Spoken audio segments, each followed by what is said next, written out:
So Boggs was 4.5. Jimmy Key was 4.4, which stands to reason because he led the team in wins, which we'll get to in a moment. And Paul O'Neill was 4.3 for third place. He might have won AL MVP that year, right? Which is weird because O'Neill led the team in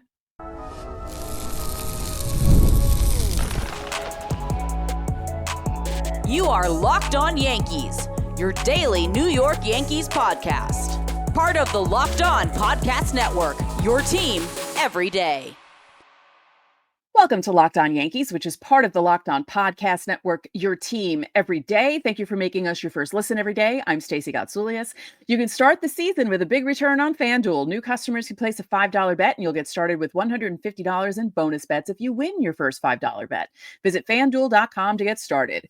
With me, as always, my co-host, Brian McKeon. Brian.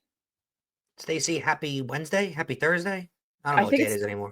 It's Thursday. Oh, it's Throwback Thursday. Yeah, it's Throwback Thursday. Yeah, exciting.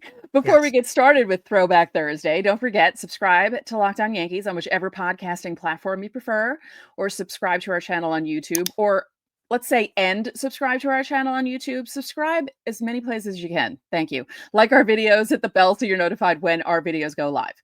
On today's show, some rumbling about Tommy Kahnle and the Yankees possibly reuniting.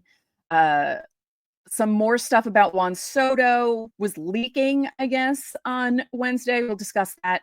The Yankees apparently met with Max Fried and it went well. We'll discuss that as well. But first, we're taking a trip back 30 years for Throwback Thursday, and we're going to look at this hurts so much. The 1994 Yankees, the team that was cheated out of the playoffs because of the MLB strike.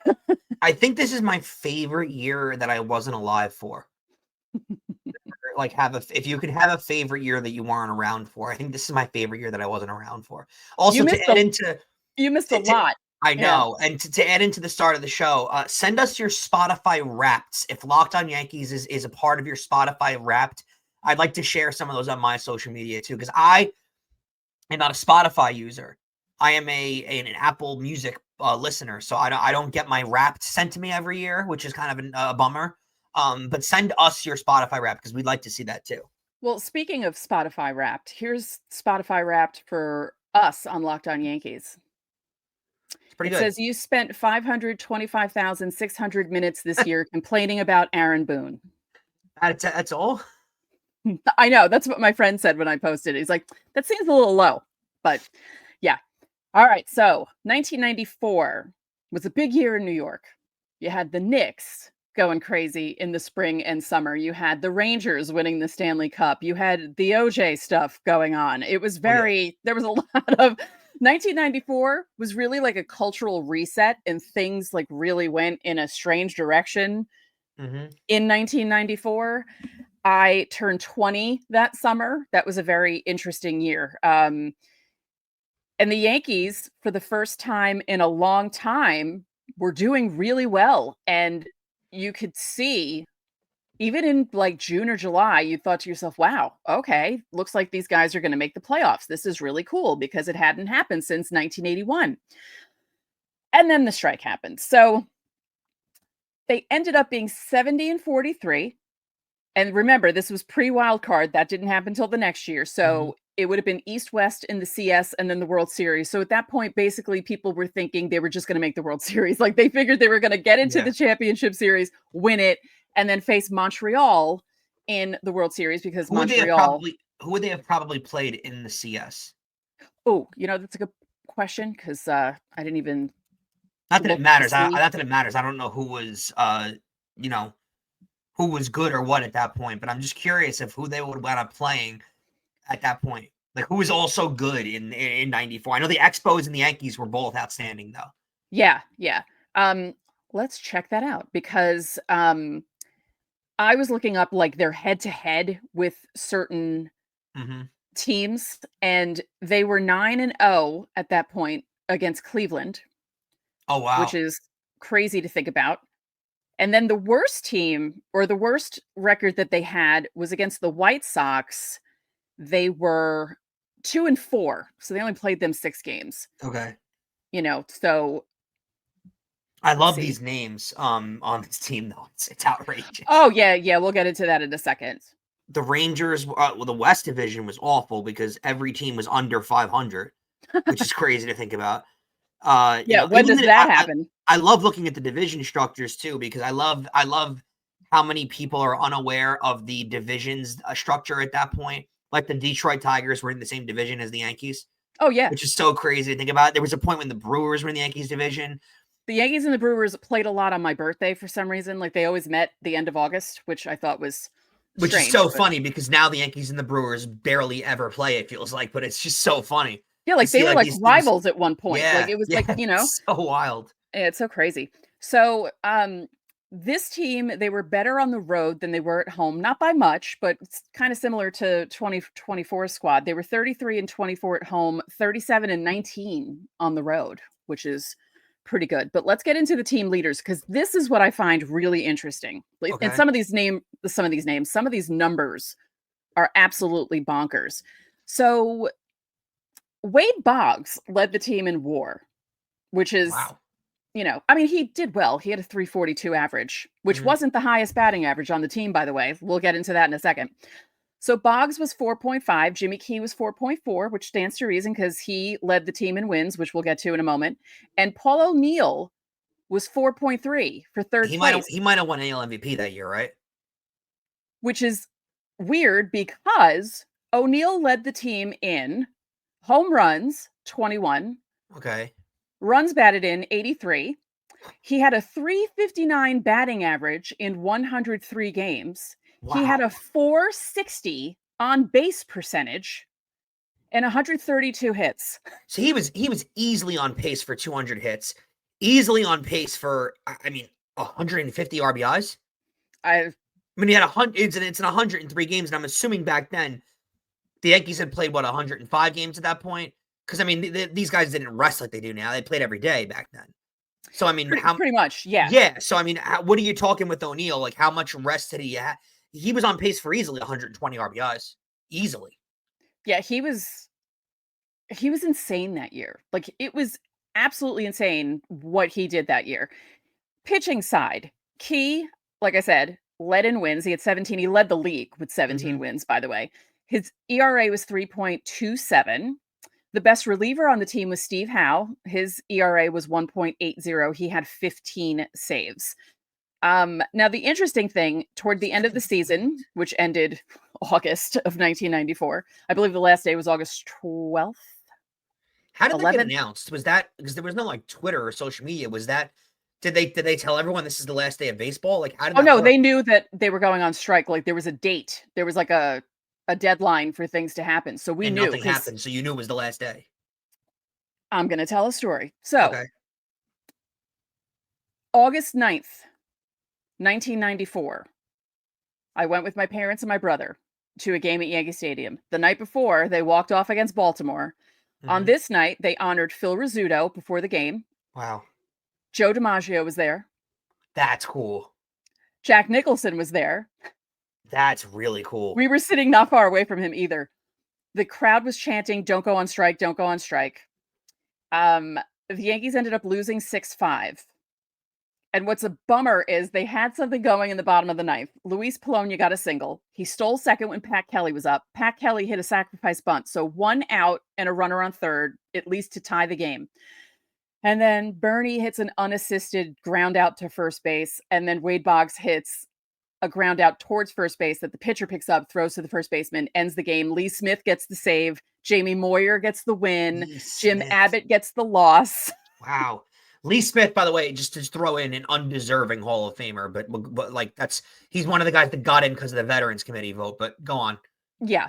But the names, like when you look at the names of the people who were on the team and who did everything, like Jamie Moyer at that point, I think he was like 5-7 with an ERA above 4. Yeah. And the team like consistently would blow leads when he left the game. And this is the one time that it didn't happen. And of course I had to be there for that. The fact that Jamie Moyer, by the way, was in the league at that point. I remember watching Jamie Moyer pitch when he came back at like 50 years old.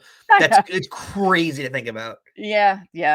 My favorite part of the night, other than seeing Jack Nicholson, because the whole place went nuts seeing him walk through, because he's a lifelong sure, Yankee yeah. fan, and he was like waving at everyone, and I was like, oh my God, it's Jack Nicholson. My favorite part of the game was before the game. We came in through the entrance right behind home plate at the old stadium. And my dad, I don't know why he got stuck behind us, but I turn around and Mike Lupica is standing in front of my father. Mike Lupica is not very tall. My dad was 6'2". So my dad, when he sees me, he points at Lupica and then he pretends to bop him on the head. And I start laughing so hard because I loved Lupica at that point. I idolized him. I read him every day. His Sunday column that he did all the random stuff. I kind of started doing that on my own when I was blogging, and I realized it. I was like, wait, that's what Lupica used to do in the 90s. That's where I got it from.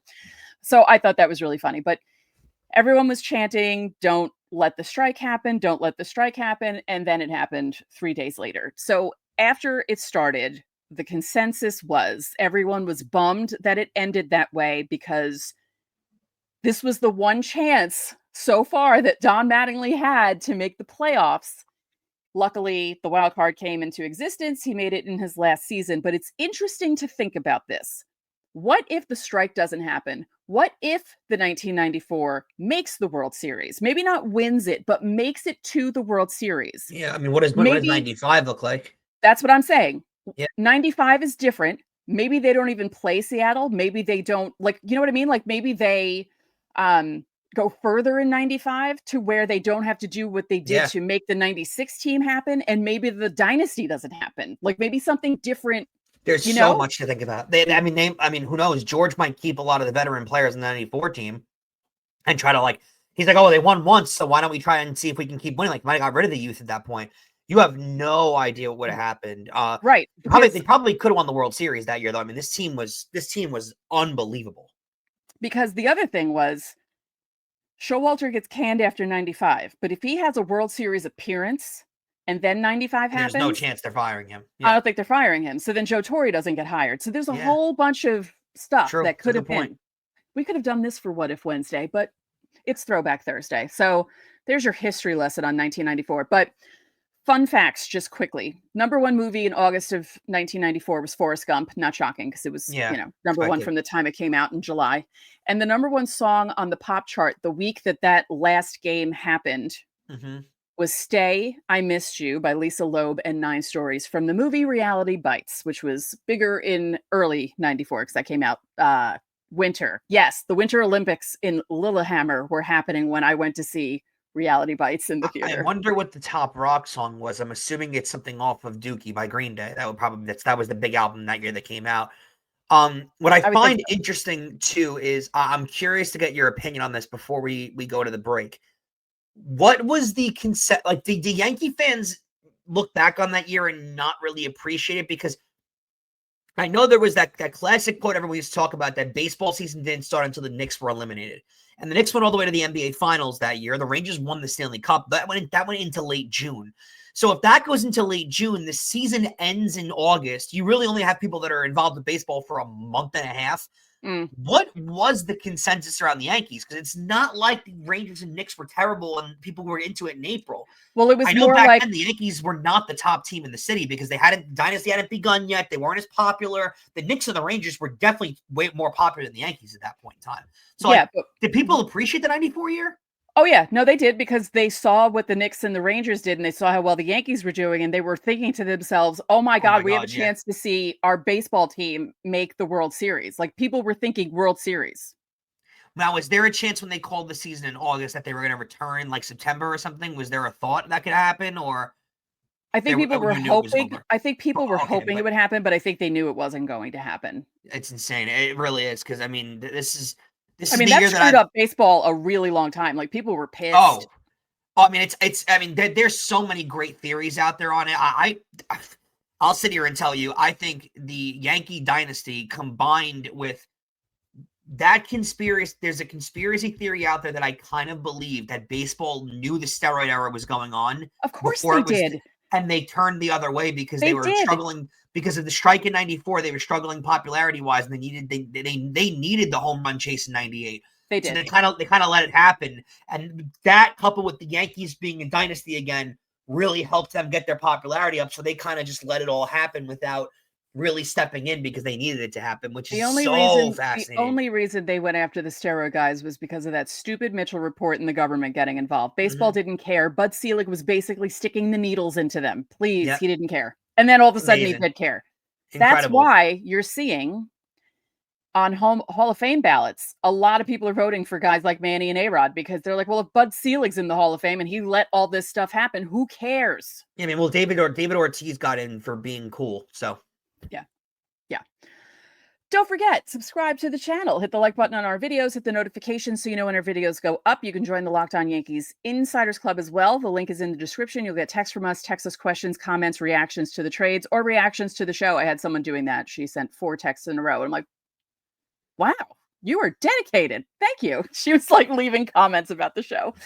We send out lineups, roster moves, trades, breaking news, so you don't have to keep checking social media. We'll send it to you on your phone. There's a 14-day free trial. All right, coming up next, Max Fried met with the Yankees, and apparently it went well. Get ready to tackle the NFL action with FanDuel. It's America's #1 sportsbook because right now new customers can bet $5 and get $150 in bonus bets if you win. FanDuel Sportsbook app gives you everything you need to place live bets on the NFL, all available in one place. So when you get a hunch in the middle of the game, you can check out the latest stats, view live play-by-play, and so much more on the same page where you place all of your bets. They're all available. Football season moves on. College basketball is heating up, and it's all available on FanDuel. Futures bets, MVP bets, player ballots, even baseball bets are out there. So you can get it all on FanDuel.com. You got to go there to join today. You'll get started with $150 in bonus bets if you win your first $5 bet. That's on FanDuel.com. Never waste a hunch and make every moment more with FanDuel. It's an official sportsbook partner of the NFL. Thanks again for making Locked On Yankees your first listen. Remember that every Friday is Fan Mail Friday. You can leave questions underneath the pinned comment on our videos Monday through Thursday, or you can join the Locked On Yankees Insiders Club and get top priority during Fan Mail Friday. The link is in the description. There we go. So, Stacey, awfully fascinating stuff that came out today during the Michael Kay show. Michael Kay basically revealed that this was not known, and I don't think anybody really knew that Michael Kay was, that anyone was the Yankees talking. The Yankees had a 90-minute Zoom call with Max Fried yesterday, and it supposedly went very well. Someone who's on the Fried side, that Max really, really liked them, and apparently they're going to have another chat soon. Now, Stacey, I don't think anybody really thought of Max Fried as a name the Yankees would be involved with. I think it was kind of a thought that Max Fried was going to wind up back with the Braves. Max Fried's had some really good numbers, and I found it fascinating that when you texted me earlier today, you were like, oh, we'll see if he has a bounce-back year. When Max Fried has had good, like last year was a down year for him, and his ERA was in the 3s. I didn't really say he had, no, I didn't say bounce back. I just joked that maybe Matt Blake would use his magic on him. And but that's what's crazy to me, though, is like Max Fried is not looked at as one of the top guys in the league right now, and yet his ERAs are all outstanding. So it is very interesting. I don't think anybody really had Max Fried on the Yankees' radar as a guy, but I like seeing this double fold. One, we're going to discuss the Juan Soto news that came out today. It seems like it's becoming more and more imminent that he's going to make a decision coming up very, very, very soon, including Jeff Passan came out with a report today saying that Juan Soto could have a signing done by the weekend, which is nuts to even think about. That could be a thing. I like to see that the Yankees clearly are doing work on a plan B or a plan A with Juan Soto. I like that they are discussing with other players and their eggs aren't all in one basket for Juan Soto. That is giving me a lot of positivity going into this offseason. I have a question. Okay, I have an answer. The Yankees offseason, they get Max Fried, they re-sign Juan Soto, and they get Christian Walker. Good offseason? Yeah, I mean, I'd like a bullpen piece, but yeah, overall. Well, maybe they re-sign some miscellaneous pieces, something like that. Yeah, but I think it's a good offseason. I do. I do wonder if Max Fried is a great fit because you're going to add another lefty into the rotation. That's a little interesting because lefties tend to, it's very weird. You associate the Yankees with a power lefty pitcher, which is great. him and Rodon in the same rotation. I don't know how you really split that up because Max Fried has ace type stuff. Carlos Rodon, when he's on, has that too. What does the rotation look like? You're not going to go lefty-lefty. You're going to go Cole, Rodon. Do you go Rodon, Cole, Fried to mix it up? Who knows? That's a discussion for another time. I wonder what the deal Max Fried gets. There's not really money out there financially on what he's expecting to get, so we don't really know as of yet. But, I mean, you can move stuff around very easily. Apparently, from what I've heard from inside circles, it's not really being talked about, but they are trying to shop Marcus Stroman. They'd love to move him. And for the $18 million that he's going to get next year, probably would be a really good idea to move him. And I think you could probably find someone that would take him. I think there will be takers for that him under that salary. So there's that aspect to it too. But say the rotation. Let's just for poops and giggles. Let's say the rotation looks like this on opening day. Let's say it's Garrett Cole, Carlos Rodon, Max Fried, Shane Bieber, and Clark Schmidt. You feel pretty good about that going into next year. It changes things up. It's not the same boring rotation. It changes the clubhouse up. It changes things up. And also, you get some new blood in there. You get some new parts of the rotation. You hope those guys stay healthy. That gives you an insane upside and a lot of potential. But I wonder with Max Fried I wonder what the contract looks like because his numbers are very underratedly good. And I don't let me look up his age real quick just to because I wonder if he winds up signing a longer term deal or for more money than we're expecting. You're not seeing people talking about him, but he's a top tier pitcher in the league. It really is. Well, these are his numbers in case you don't know. He's 30, by the way. He made 29 starts. He had a 3.25 ERA with 166 strikeouts and 57 walks across 174 and 1/3 innings. And it marked his 5th consecutive season with an ERA below 3.50. Really so he's good. Consistent. Yeah. And, underappreciated too. Like a guy that not a lot of people in the league talk about. In this hitting environment, a 3.25 ERA is amazing. Yeah. Yeah. Lefty pitcher.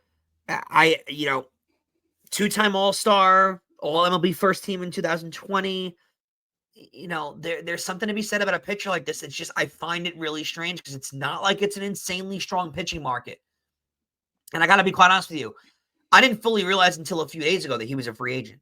That's how little he's been talked about. I know the market's been dominated by Juan Soto, but it is wild to me how he's been so under talked about, really a theme of his entire career.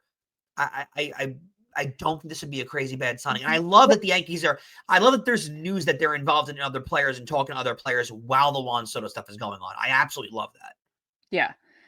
I'm trying to think of where I saw Max Fried's name being mentioned by someone as potentially someone the Yankees should look into, because I can't remember if it was on social media or if it was in my Yankee Slack group, because I can't recall, because I know I was talking about Max Fried with someone and I don't recall who it was. Quickly, Soto, like you said, word on the street, decision by Sunday might be happening. Which is awesome. Apparently, from every known source, he's narrowed the list down to what people think is Yankees, Mets, Red Sox. That is what supposedly the list is narrowed down to. I don't think there's nothing definitively on that, nothing definitively said. It just seems like the roundabout from people inside the league, that seems to be what people think. There were other reports saying the Phillies never met with him. They never attempted to make an offer. They were never in on it. So only 5 teams made offers, which is ridiculous. He's a generational player. If you have the means, you should go after Juan Soto. The one team that should and didn't and are really silly for not doing it with new ownership are the Orioles. What are you doing? You have all those kids in your system that you don't have to get rid of because you can sign Juan Soto, because you have this new ownership who's supposedly going to spend money. Why wouldn't you do that? Or at least try to do that? Completely agree. I think in the last 24 hours, I've gotten a lot more of a sense that I think the Yankees have a really, really high chance of getting him back. I do. It feels like that around the league too. A lot of reporters, I know John Heyman was saying that. Heyman's an interesting one. And then there was that podcast clip that was making the rounds online earlier today on Heyman. And let me explain. John Heyman has a very, very, very tight relationship with Scott Boras. And Boras often uses John Heyman as a ploy to get information out that he wants to out. Sometimes false information, by the way. But Boras just wants things in the news cycle, and John Heyman puts those things out there. I will say this. John Heyman was the one who reported that the Red Sox were planning on spending a boatload of money for Juan Soto. That now feels like a report that came out to try and get the Yankees to up their offer.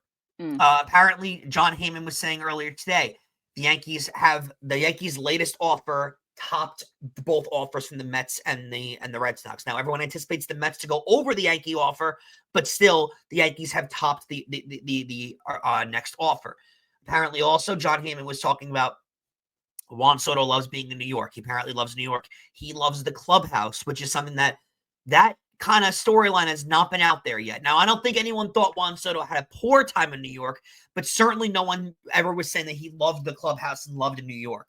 And now all of a sudden that report comes out. So it seems like maybe they're trying to ingratiate him with the New York crowd a little more. It just seems like the news that he was talking about, and again, this is only information that John Heyman's getting from Scott Boras, Juan Soto's agent.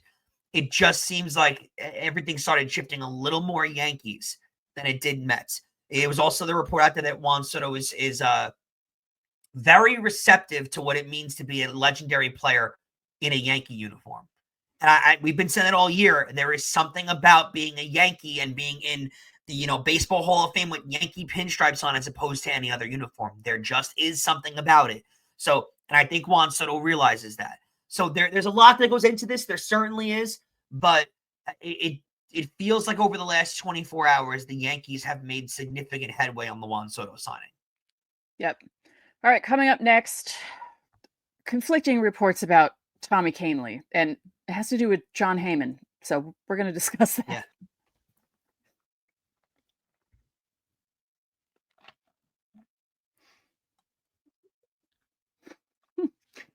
So there was a report by John Heyman that said at least 8 teams were interested in Tommy Kahnle, but that, the Yankees and Kahnle were probably going to work on a reunion, like that sort of thing. Like, there's mutual. Kahnle wants to be back, from what I know. Right. Yeah. But then Kahnle himself was on foul territory on Wednesday saying, oh, yeah, no, my offseason's been quiet. I've been taking care of my kids. I haven't heard from anyone. So who are these 8 teams and why haven't they gotten in touch with him? So apparently on the podcast also, Kahnle revealed, by the way, in his Philadelphia Eagles gear, which I know he's a big Eagles fan, but a little strange.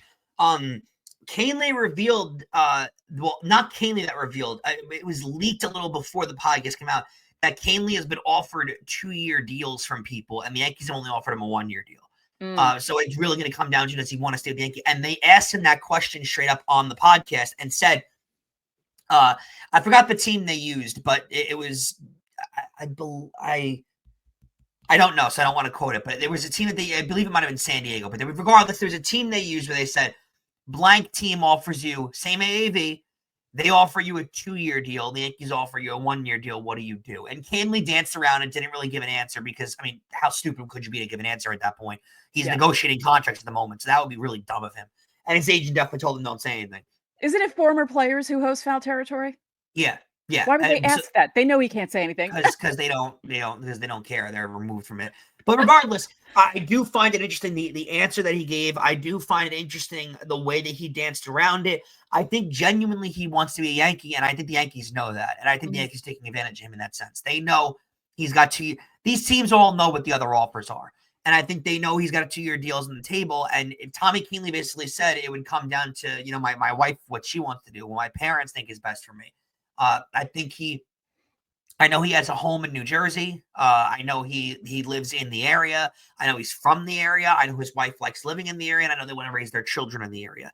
That's a big pull for a guy who's in his mid-30s and wants to stay in the league. But a 2-year deal when you're a professional athlete and you only play for 15 years, a 2-year deal is going to be more than a 1-year deal. Now, I do get the sense the Yankees kind of want to go 1-year deals at a time with him. They want to go 1 year, kind of like, or maybe like 1 year with an option, maybe. Yeah, like kind of like what they did with Sabathia at the end, where they gave him a 1-year deal and a 1-year deal and a 1-year deal until he couldn't play anymore. It's a safer way to do things. And because I know for a fact at the end, Sabathia had a lot of 3-year deals awaiting him, and he turned them down every single time. And the Yankees gave him 1-year deals. The problem is the Yankees aren't stupid, When they know that you want to play somewhere, they're going to take advantage of that situation. And they knew that Sabathia wanted to stay. They knew he had 3-year deals. They were like, hey, you want to stay, you're going to sign a 1-year deal. And Spatia signed the 1-year deal. To their credit, they did right by him and they gave him his extensions, but they weren't going to give him a 3-year deal and get stuck with him getting hurt and having to pay the rest of the contract. I feel like they did the same way about Tommy Kahnle. Right. So I think they want him back under their price, and I do think they'll match the AAV. I don't think the money is the problem. I think the problem is they don't want to be getting out a 2 or 3 year deal with Tommy Kahnle, because what if Tommy Kahnle gets hurt? Not even that. What if Tommy Kahnle has a 7.5 ERA next year and is awful? Then you're stuck with him for 2 more years. So I think that's what they're trying to do. I do feel like at the end of the day, Tommy Kahnle's made good money in his career. He's got a home and a family here. I think he winds up signing back with the Yankees on a 1-year deal. That's the way it feels. Yeah. He likes being here, clearly. Yeah, he loves it here. Yeah. And he's a good pitcher. I wish he'd throw a little more fastballs because I like his fastball a lot. But, regardless, Tommy Kahnle's been a really good pitcher here. He loves playing here. Tommy Kahnle in his career has made $21.6 million. So I don't think I would hope for his sake money isn't too big of a concern. Last year, he made $5.7 million at the age of 34. So I'd have to think that the next deal is somewhere around that range. Maybe $5.2 million at the age of 35. And then you go year after year. Get it. Yeah, it's good money if you can get it. $5 million more than I'll ever see in my lifetime. It's close to your contract here. Close. Yeah, very close. Yeah, so that's all the news we have so far. So yeah, we're hoping to have more soon. At least there's kind of like a light at the end of the tunnel, because we're recording this on Wednesday. This is airing on Thursday. Sunday's not that far away. Yep. And by the way, if something does happen over the weekend, we'll be there. Yeah, we're going to have to go live. Yep, we'll be there. Yeah. So keep that in mind while you're watching and listening to the show, that if something does happen, you'll be hearing from us and we'll let you know. So thank you for making Locked On Yankees your first listen today. For your second listen, find Locked On MLB. Baseball guru Sully brings a daily blend of humor in baseball, keeping you updated on every rumor and story throughout the offseason. He did an episode about the Golden at Bat, and if you look at the thumbnail, you can see that Sully thinks it's a dumb idea. So go listen to that, because Sully's fun when he rants. Find Locked On MLB on YouTube or wherever you listen to podcasts. So that'll do it for this edition of Locked On Yankees. I'm Stacey Gotsulias. And I'm Brian McKeon. We will catch you guys tomorrow.